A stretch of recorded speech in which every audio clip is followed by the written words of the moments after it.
everybody, this is Attorney David Crum, and today I'm going to take a few minutes to talk to you about handling your retirement accounts inside of your divorce case. This is so important.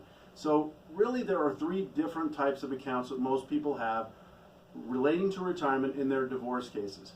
The first is an IRA, the second, as many of you know, is a 401k, and the third is whether you have a traditional sort of a pension through the company that you're working for. So let's start with the first one. An IRA stands for Individual Retirement Account.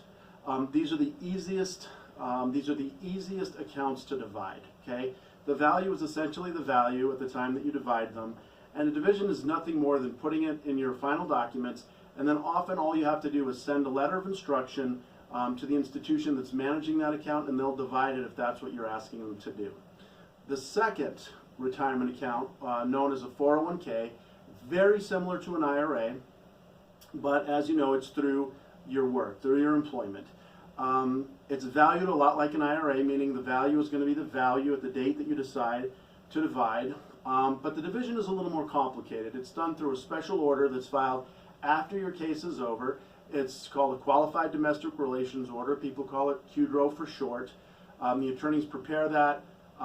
It's a little bit more complicated order. It has to comply with the requirements that your employer has. Once that's done, that order again will be sent to your institutions, it'll be processed, and that money will be divided. The third, and sometimes most important because it can be the most valuable, is a pension through your company.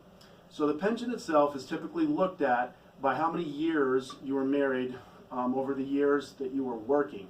So if you're working the whole time, usually that whole pension is divided. If you were working longer than you were married, then there'll be typically an unequal division of that asset. But what you have to do is understand the value, because if you understand the present value of the retirement account, then you might be able to simply do an unequal distribution of other assets and have the person who's in the pension plan stay in there.